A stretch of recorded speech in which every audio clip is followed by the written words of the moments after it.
आज Doubtnut app download करें। Doubtnut पर अपने सभी गणित, रसायन विज्ञान, भौतिक विज्ञान और जीव विज्ञान के डाउट्स का करो सफाया।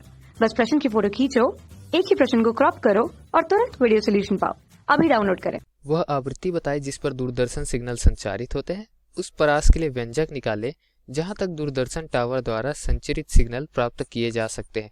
तो दोस्तों, अगर बात करें आवृत्ति की, तो दूरदर्शन टावर द्वारा जो संचरित सिग्नल होती है उनकी आवृत्ति परास होती है लगभग 100 मेगाहर्ट्ज से 220 मेगाहर्ट्ज के बीच में। ठीक है, 100 मेगाहर्ट्ज से लेकर 220 मेगाहर्ट्ज तक की आवृत्ति होती है जो टीवी के लिए क्षेत्रीय प्रसारण या दूरदर्शन टावर के लिए संचरित सिग्नल जो है वो प्रसारित होते हैं उनका।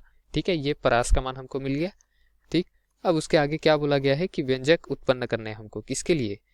वह आवृत्ति बताए, वो तो हमने बता दिया। उसके बाद बोला है कि उस परास के लिए व्यंजक निकाले जहां तक दूरदर्शन टावर संचरित सिग्नल प्राप्त किए जा सकते हैं। तो हमने एक चित्र संलग्न किया है। ये पृथ्वी है जहां ऊपर पर हमने एक टावर लगाया हुआ है। ठीक है, अब पृथ्वी का केंद्र बिंदु मान लेते हैं ये।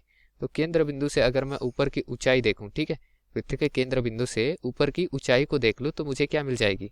पृथ्वी की त्रिज्या मिल जाएगी। ठीक है, यहाँ से यहाँ तक की दूरी मिल जाएगी। ठीक, आर से प्रदर्शित कर देते हैं, ये पृथ्वी की त्रिज्या है। अब उसके पश्चात टावर की ऊंचाई भी देख लेते हैं। तो टावर की ऊंचाई हम मान के चलते हैं कितना है? h है। ठीक है, टावर की ऊंचाई h है, ऐसा मान के चलते हैं। चलिए लिख देते हैं वहां पर। अब ये टावर जो है कहाँ कहाँ तक सिग्नल प्रसारित कर रहा है ये देख लेते हैं।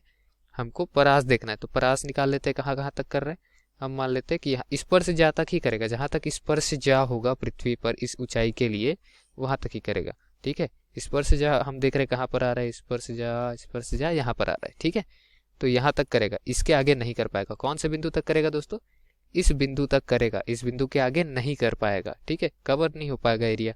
तो यहाँ तक का क्षेत्रफल ये कवर कर पाएगा। ठीक है, तो यहाँ तक के क्षेत्रफल के लिए हम मान लेते हैं कि ये डी दूरी तक कवर कर रहे हैं। डी दूरी कहाँ से कहाँ तक माने?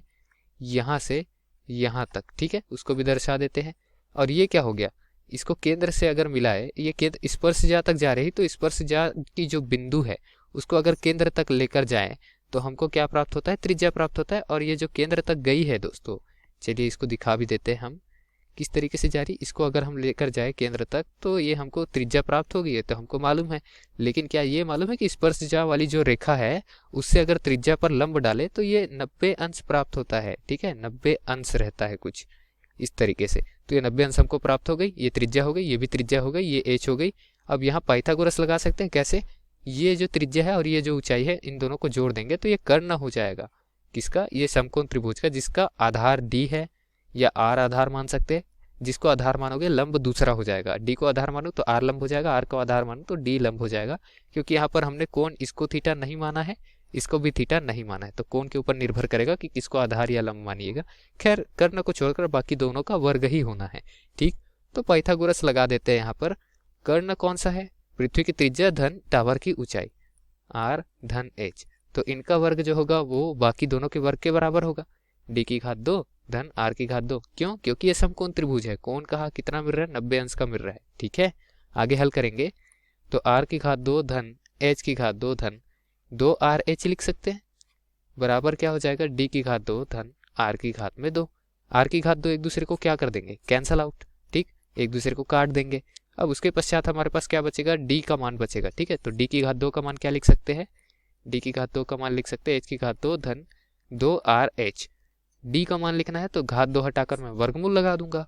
ठीक, आगे हल करेंगे। चूंकि h की घात 2 जो है वो बहुत बहुत बहुत छोटा है किससे? पृथ्वी की त्रिज्या से, तो इसको हम लोग शून्य लगभग मान सकते हैं। ठीक है, शून्य होगा नहीं लेकिन मान तो सकते हैं ना। तो चलिए उसकी जगह हम कुछ नहीं रखेंगे, नगण्य मानकर आगे बढ़ते हैं। और d का मान हमारे पास क्या आ जाएगा? वर्गमूल में 2rh। अगर ऊंचाई जो है वह त्रिज्या के थोड़ी भी समीप आता है तो हमको ऊंचाई का भी मान लेना पड़ेगा, लेकिन फिलहाल ऐसा नहीं है, इसलिए हम व्यंजक में उसका गणना नहीं कर रहे, उसको नगण्य मानकर चल रहे हैं। और दिए गए प्रश्न में क्या बोला था कि हमको कितना एरिया कवर करता है, कितना परास, उसका मान निकालना है। तो उसके लिए हमने व्यंजक यहाँ पर बता दिया है। ठीक है, अगर हमको पृथ्वी की त्रिज्या का मान पता हो, टावर की ऊंचाई पता हो, तो हम निकाल सकते हैं कि कितना क्षेत्र तक प्रसारित कर पाएगा सिग्नल को वो। धन्यवाद। कक्षा 6 से 12वीं से लेकर नीट, IIT, JEE वो एडवांस के लेवल तक 1 करोड़ से ज्यादा छात्रों का भरोसा। आज ही डाउनलोड करें डाउटनेट ऐप या व्हाट्सएप करें अपने सारे डाउट्स 8400 400 400 पर।